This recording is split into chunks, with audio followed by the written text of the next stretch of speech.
Can you Yes, I can, and we are live. Mr. Bando, how you doing? Good, how are you? I'm doing good. A little impromptu Friday episode here, but we had Thanksgiving Friday or Thanksgiving Thursday, lots of football, and in the middle of the Kansas City Chiefs game versus the Dallas Cowboys, Dana White drops the announcement. The first two main events of 2026 on Paramount, and a lot more fights for UFC 324. What were your thoughts yesterday, man? Yeah, my thoughts yesterday. Um, yeah, so overall, my thoughts yesterday and the whole thing was that it was it was quite interesting. I mean, obviously there were a few fights in there that I don't think we expected as early, but overall though, I thought it was a pretty unique announcement. What did you think? Listen, I see a lot of people hating these matchups. Like everybody's like, "Oh, Gaethje shouldn't get the title shot. Oh, Diego shouldn't get the title shot. Oh, how is Gaethje Pimblett the main event over Kayla versus Nunes?" Listen, I get it. I get it. However, I think this was always going to happen. Excuse me. I think Gaethje was always going to be getting some sort of bias. He's got that Ali special going on. Well, Kamaru Usman's going to be not really. I think it's very much the opposite of that. I think Gaethje's waited patiently for a title shot, and now he's finally getting it. I don't think there's any sort of bias attached at all there. I think it was a matter of who Gaethje was going to fight. I think I think this was always the fight that was going to happen, but I don't know if there was always going to be a title attached to it.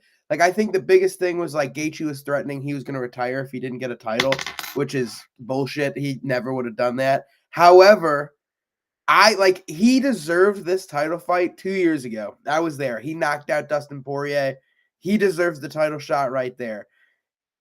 He loses to Max Holloway at lightweight viciously. Now he's calling that an exhibition, and I get it. But guess what? He's a lightweight, dude. That was at lightweight. So like Mm-hmm. that knocks you off a little bit. And beating Rafael Fiziev twice in close fights too, like doesn't really shoot title fight for me. Armin should be getting the title fight. But on the flip side, I hate Armin. He should not get the title fight because of how long he sat on the sidelines, because he ruined UFC 311 and his Well, performance. he just beat Dan Hooker convincingly. You don't think that that's enough? I mean, he literally made it look as easy as you could possibly make it. Hey, you know who made it look even easier? Arnold Allen. Did he ever get a title fight? I don't think so. Like I Well, no, because Arnold Allen lost to Max Holloway. He was on the verge of doing so, and then he couldn't. No, I agree. Listen, I agree. All I'm saying is that it's just not a fight for me. Dan Hooker is very beatable. Claudio Puelles, an unranked lightweight, borderline submitted him, and just because Dan Hooker's such a dog, he got out of that fight. But Dan Hooker is not a top 5 lightweight. He didn't even drop in the rankings because of this performance. He got mauled. But sitting on the sideline for 17 months and ruining an event the day before, I think, fuck it. Make him push. Wait. Yeah, you got to wait a little longer or fight one more contender. You've been on the sidelines for so long. You've been on the sidelines for a year and a half. Have another fight. Fight on this January card. Fight in March or February. Then you're guaranteed to be lined up. But he was on the sidelines. Paddy Pimblett's going to beat Justin Gaethje and probably end up fighting Ilia Topuria. Oh, so you're way too early pick his Pimblett. Way too early pick his Pimblett, and the beef will be settled. That's the whole reason. I think it should have been Armand Paddy interim title for the best option. No matter who wins, they have a crazy storyline with Elia. However, the UFC, Why do you think they didn't do that? because I think that Armand beats both of them, and I think the UFC is in a position where they don't trust Armand, but they trust Gaethje or Pimblett to show up when they need him to show up.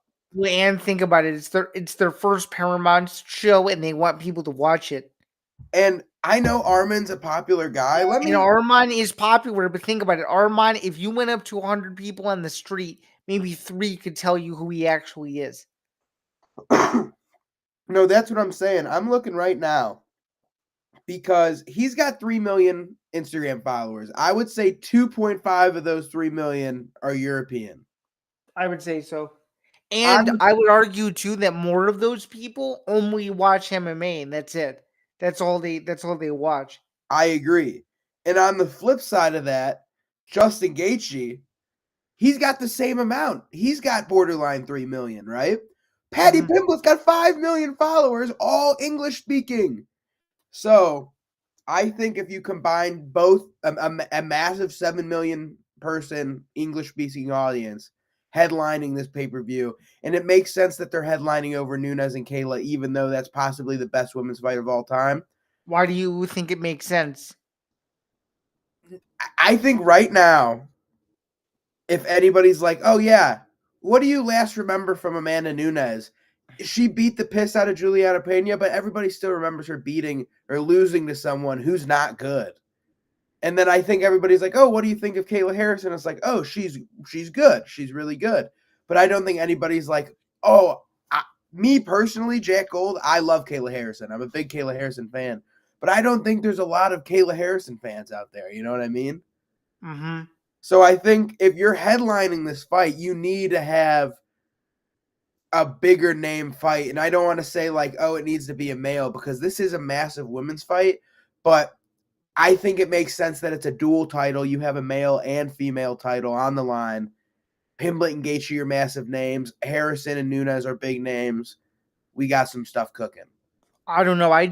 Just think based on merit, you headline a real title fight over an interim title fight. I think over merit for sure, but we are. I feel like we all know this. This ain't about merit. No, but I mean, when are you? I mean, I don't. I think where you and I are disagreeing is you can't name me one women's fight that was a huge women's fight since Ronda Rousey retired, where they were the main event of a pay per view. You can't. This would have been it. This would have, but like my thing is the last time we had a women's title fight main event, it was the lowest selling pay per view of the year. It was Nunes versus Aldana, Right. and it's barely sold 100,000. And we had Charles Oliveira in the co-main event. Like, I don't know. I think based off merit, this is the best title fight. And I feel like the other reason it was going to be co-main is because this was supposed to be Ilya. I think this was always supposed to be Ilya. This is going to be Ilya versus somebody. But Ilya's going through a divorce. It sucks. They're throwing an interim title on it. And I think Justin Gaethje and Patty Pimblett are just such big names in America. They're like, screw it, main event buddies. Yeah. So overall, though, a pretty solid announcement to start. They also unveiled the entire main card, and they also unveiled too. On top of that, that the very next week they're going back to back numbered cards. First time since 2021. The next one is a rematch in Australia. It's Alexander Volkanovski versus Diego Lopez. What are your early reactions to that being booked over someone like a Lerone Murphy or a Movsar Voyev? So here, a lot of people are pissed about this too, right? I don't like it. I don't like it at all. Okay, let me hear this first. Why don't you like it? Because we just saw it a year ago. Diego Lopez has won one fight since then, and not to be that guy, but before he won, it looked like that fight could have very well gone the other way.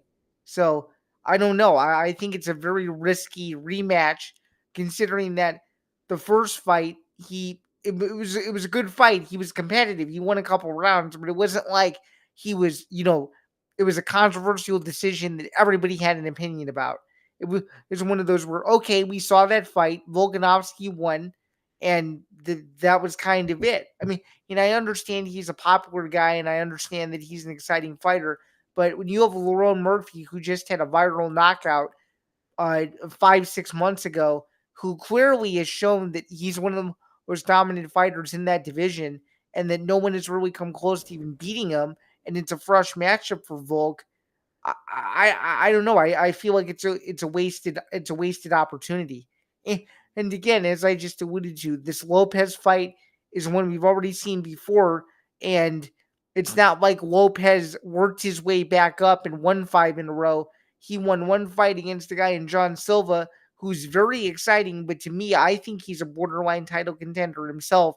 And I don't know. I think Lopez winning one fight and Volk sitting out a year to fight him again, I think is just pointless. I totally see your perspective. Let me say that. I totally see your perspective. How can And you not? How can you not agree with that? I mean, literally, there's a fresh matchup in that division right there. I was gonna say, if I'm Volkanovski, I don't like it. Like, if I am Alex Volkanovski, I would have preferred to fight Lerone Murphy or Movsar Evloev because I think Volkanovski beats Lerone Murphy or Movsar Evloev. The reason I think they made this matchup is they want Diego Lopez as champion, because I feel like the unspoken truth about this matchup is it's going to be Volkanovski's last fight. He's going to retire. And I don't think the UFC wants a champion to retire on top. I think that's a bad thing. They retire, the champion who beat everybody, he's out of there. So I think what the UFC wants is Diego Lopez to finish Volk, because he's the only one of the three that I see finishing Volk. Like, now, to play devil's advocate to you, Lerone Murphy. Let's talk about Lerone Murphy a little bit here. He's had an active 2 years here, but he has fought one ranked opponent in his entire UFC career. One. And he has gotten 2 finishes against guys who, A, has either never gotten a win in the UFC or a guy who has been finished over and over again in the UFC. Okay. I think Lerone Murphy, it helped a lot that he had a viral spinning KO knockout on UFC 324.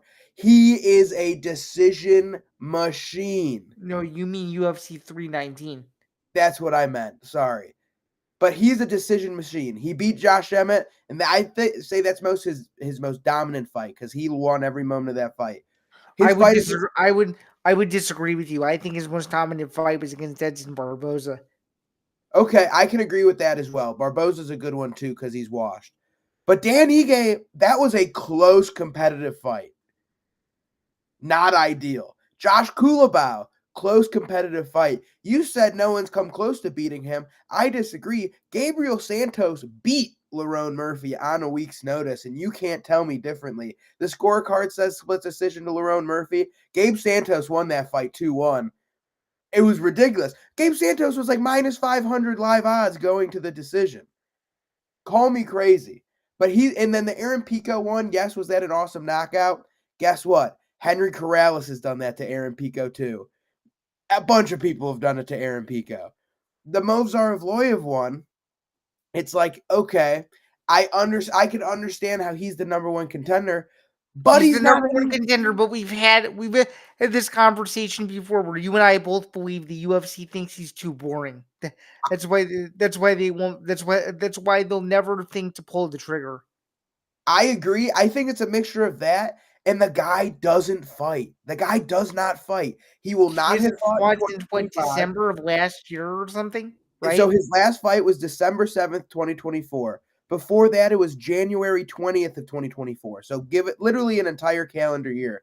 Before that, it was May 6th of 2023. Before that, it was June 4th of 2022. Before that, it was June 12th of 2021. This guy fights once a year. You can't have that. No, you can't. And on the top of that, and that's probably why they're pissed at him because he doesn't fight.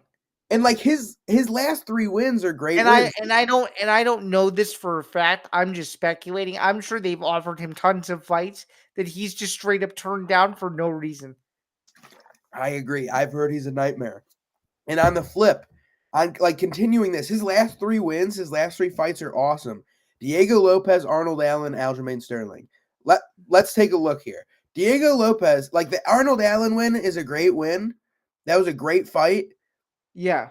Arnold Allen got saved. Like Movsar got saved from Arnold Allen finishing him against the fence because he said, these are illegal knees. They were totally legal knees. Mark Goddard, beef is crazy right now. But give him credit. He like re-upped from that, was able to recover. He won the rest of the fight. Okay, good for him. He beat Diego Lopez. Borderline got finished twice in round 1 and then gassed out a week's notice Lopez. It happens. Then he had a good scrap with Aljamain Sterling that was a close 2-1 bout. Man, it's good, but he's had, since his fight with Diego Lopez, he's had 2 fights and 2 wins. Diego Lopez has had 7 fights, was 6-1. The only loss being the champion, with I think all of them being finishes besides Brian Ortega and Dan Ige. He's So therefore in finishes he was what, 5-2, yeah, or or yeah, yeah, 4-2, something or like that. 4-2, yeah, yeah, yeah. Extremely exciting. And I could understand for you saying, "Oh, the one fight wasn't enough." If you just look at the one fight, No, since the one fight was awesome. I'm not disputing that. It's one of the best fights I've seen this year. I just don't know if that's enough of a sample size to say that he deserves an immediate. Essentially, if you really think about it, it's not an immediate rematch, but it's a huge air quotes one. If you know what I yes, mean, it's an immediate rematch for Volk, not Lopez. right? And I think the biggest thing for Lopez in giving him the title shot and the reason they did it, they all have fought one opponent essentially since February, since Diego and Volk since first fought, right? Right. So Lerone had 2. He fought Josh Emmett and Pico. Okay, he fought number 8 and unranked and 2 good wins. Movzar 2 good wins, but you could put an asterisk next to Pico and say that maybe Pico isn't the same guy that he was doesn't 6 years ago. doesn't have a UFC win and has only been finished in losses. He's notorious for being finished. So the Right. guy who gets a bunch of decisions finally finishes a guy, and it happens to be the guy who gets finished all the time. You're like, Do you think if Pico had beaten Murphy, they would have given the fight to Pico or no? yes. Yes, I do. And I think Alex Volkanovski would have knocked him out. I think it is the Aaron Pico curse. He is the definition of a glass cannon. He certainly is fighting that way. That's for that's for sure. And I think, and with Movzar, literally hasn't fought. And Diego Lopez has fought Alex Volkanovski in a fight where it was competitive in the way where Volk won every round, but every round was close. Besides round 2, where Lopez nearly knocked him out. And then from that, he finished the best contender out of anyone. He fought the best fighter in Gene Lopez, who had the most hype. He's the most dangerous. If he would have won the Lopez fight, he would have got the Volk fight. He fights him, dominates round 1. Round 2 gets a little sticky, lets a little iffy. Boom, spinning elbow, finishes him, absolutely demolishes him. I think the Gene Silva win and the way he did it, people are saying, oh, he could have been losing.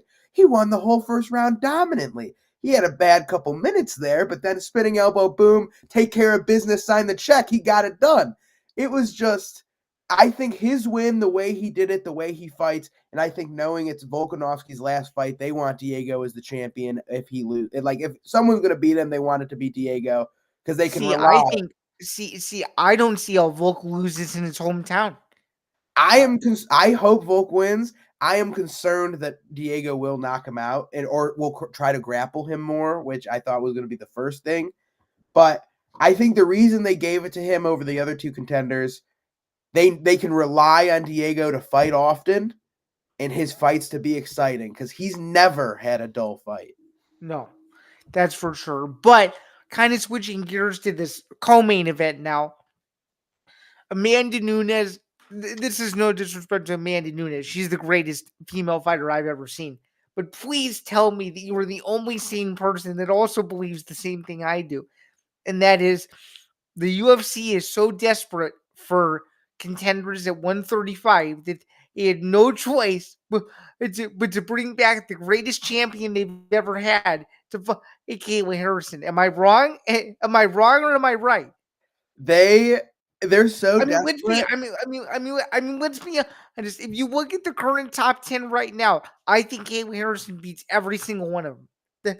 Dominant. If I can think off the top of my head, Ketlin Vieira is number 3. And she's already beat her. That's what I'm saying. Like, she's beaten the top 3 already. Like, she's had 3 fights.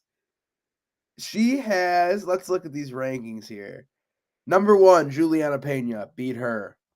Number 2, Raquel Pennington, come on, smash. Number 3, Norma Dumont. Although I do think this is just my opinion, I do think Raquel did enough to beat Juliana, and I think she got screwed. I That's what agree. I think. I agree. I agree for sure. I also think Norma Dumont, like, I guess that's the interesting one I because still she don't doesn't really understand get why. finished. I still don't understand why they never made that rematch. That made no sense. It's just weird to me. The normal one's weird. Ketlin at 4, Yana Santos at 5. Come on. Yana Santos is number 5, respectfully. Like, this division's cooked. The only thing that I will say that they have going for them right now is, like, Yana Santos, number 5, cooked. Irene Aldana, number 6, not looking good.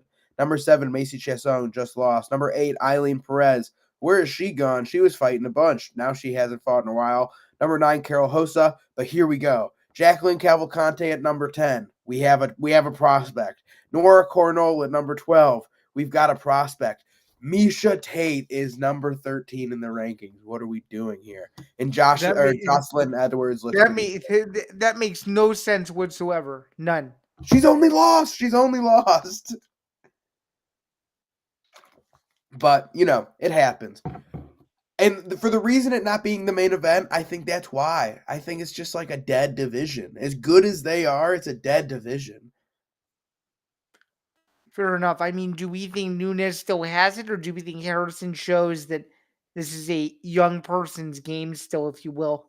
I think this is going to be a really good fight. I think it's either Nunes pings her on the feet or Kayla could get the grappling going. But But and I'm sure you've thought about this too. You know the UFC is going to run into a problem, right? If Nunes beats her, you know that, right?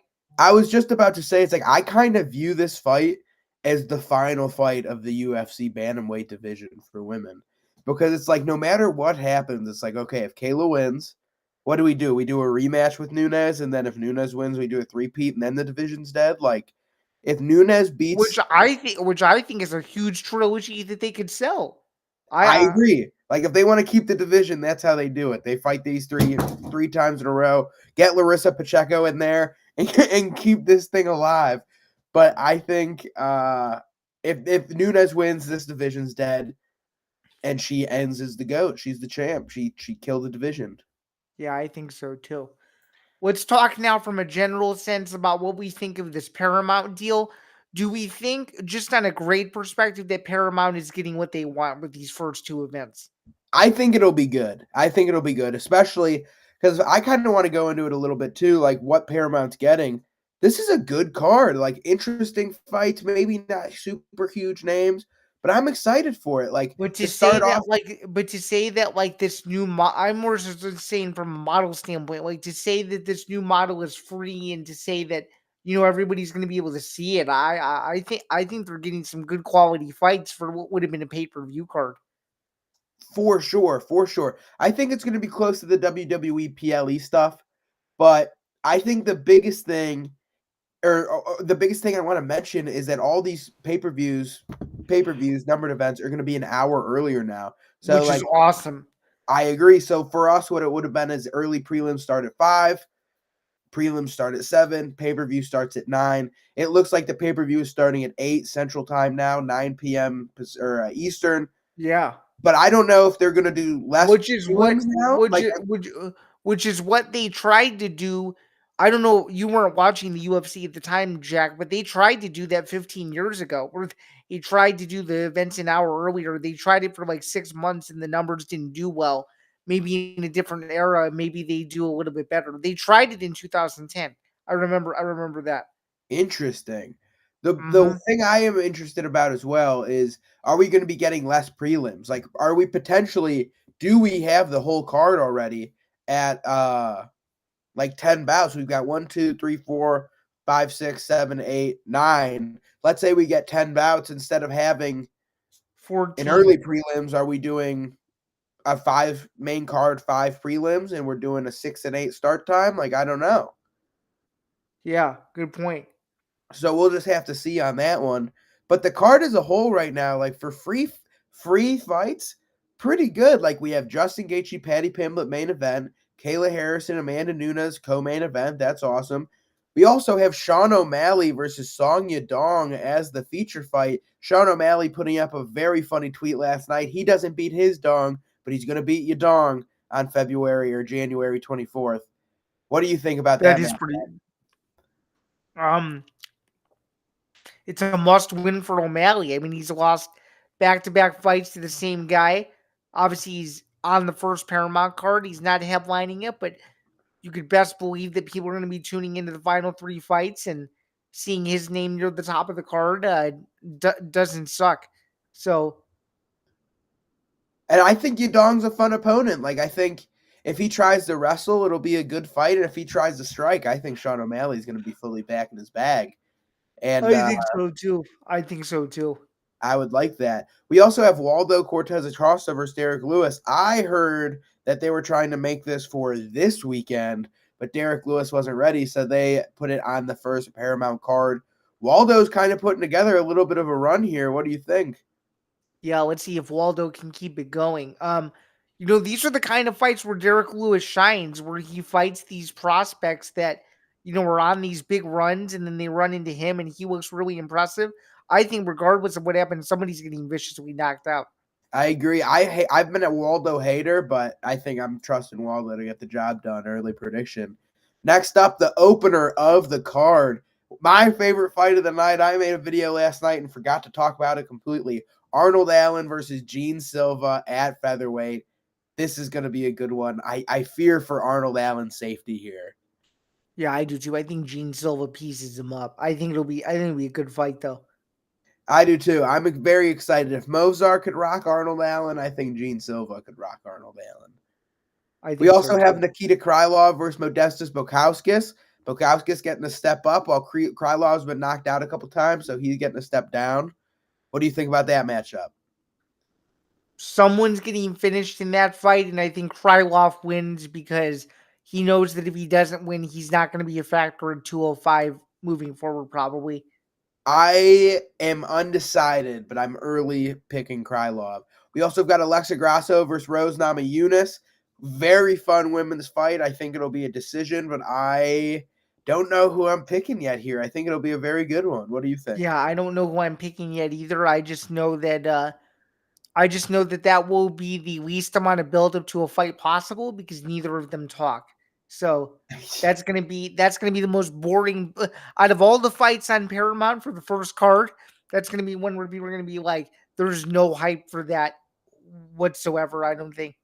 Well, speaking of not talking, a guy who does not need to talk to hype up a fight, Ateba Gautier versus Andre Puliev, right now is the card opener, the first fight of the night. What do you think about that? I like Goudier. What do you think? I like Ateba a lot, man. I think he has the potential to be really good. He's in a good gym.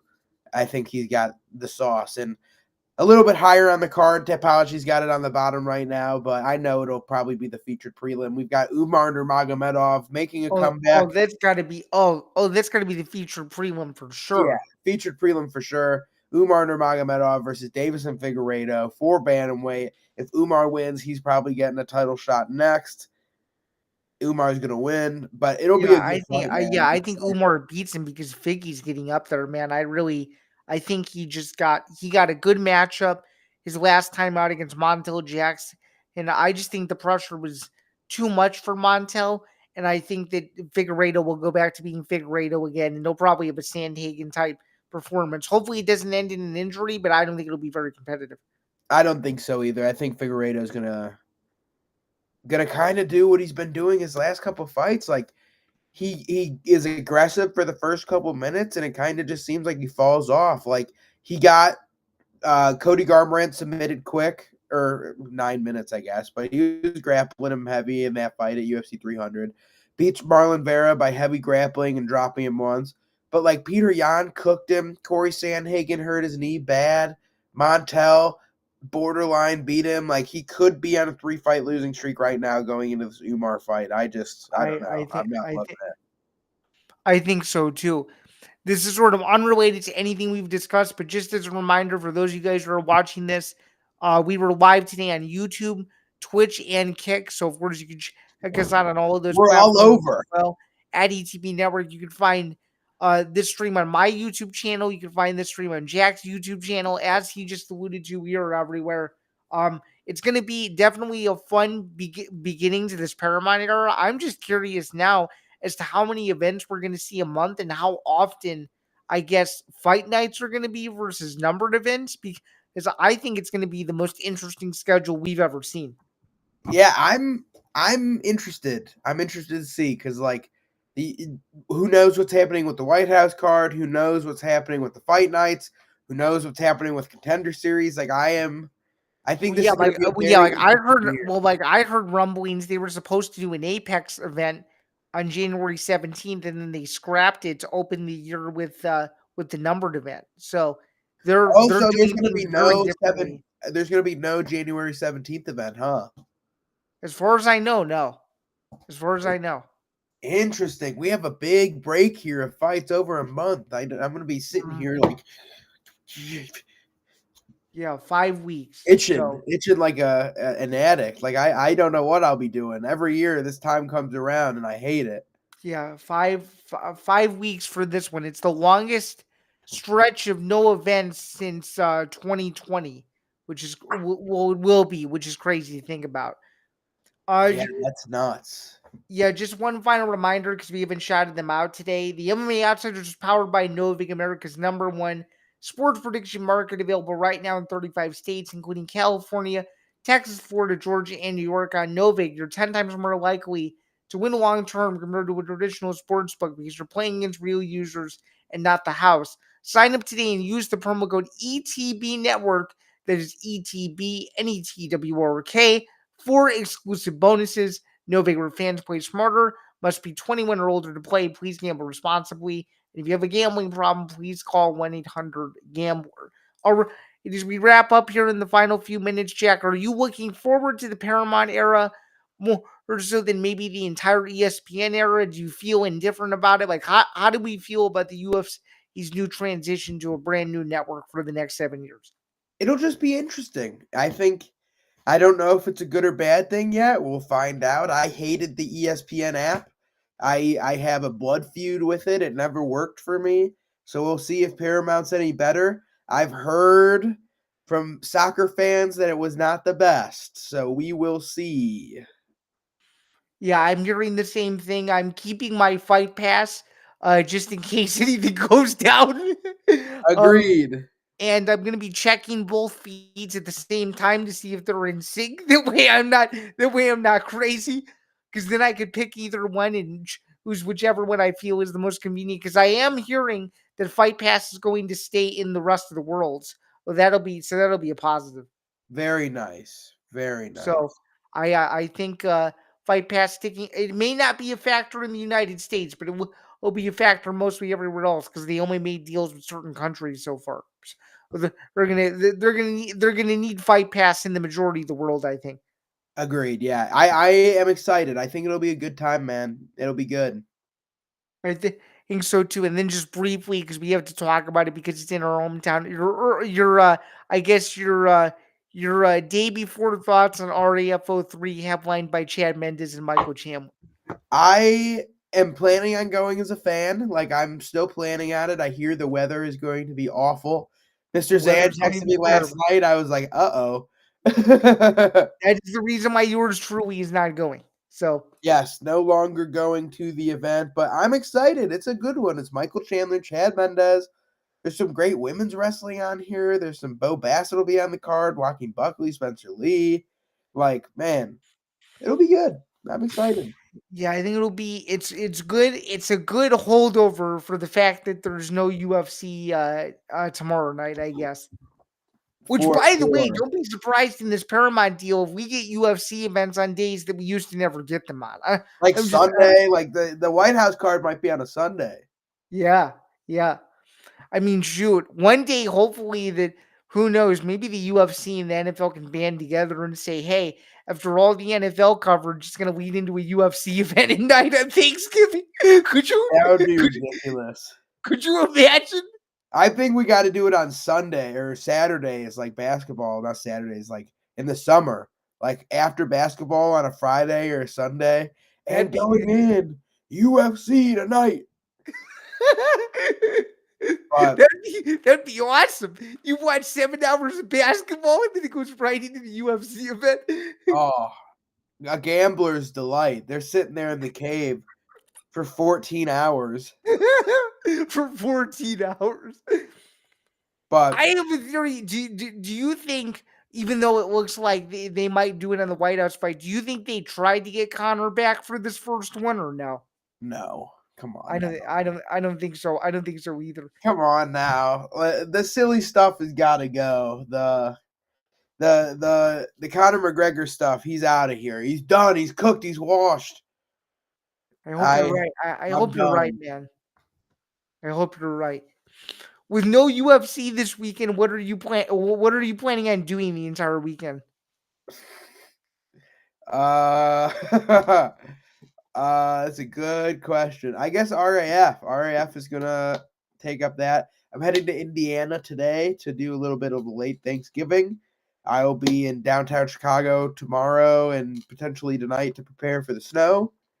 And yeah, football this Sunday. But bear down, baby. 3 o'clock today. Yeah, The Bears and the the Eagles. North leaders. It's a big one. The the alliance is joining forces. Now I was never part of the alliance. I'll never forget what the Eagles did to me. They Fair took enough. everything from me. They broke the MVP. That's funny. That's funny. Yeah, and by the way, as we speak, a huge Illini men's basketball game today at Madison Square Garden. They're only playing UConn or something like that. Hey, that means they're gonna get a win. I hope so, man. Considering they got trounced in the NCAA tournament a couple years ago. Don't remind me.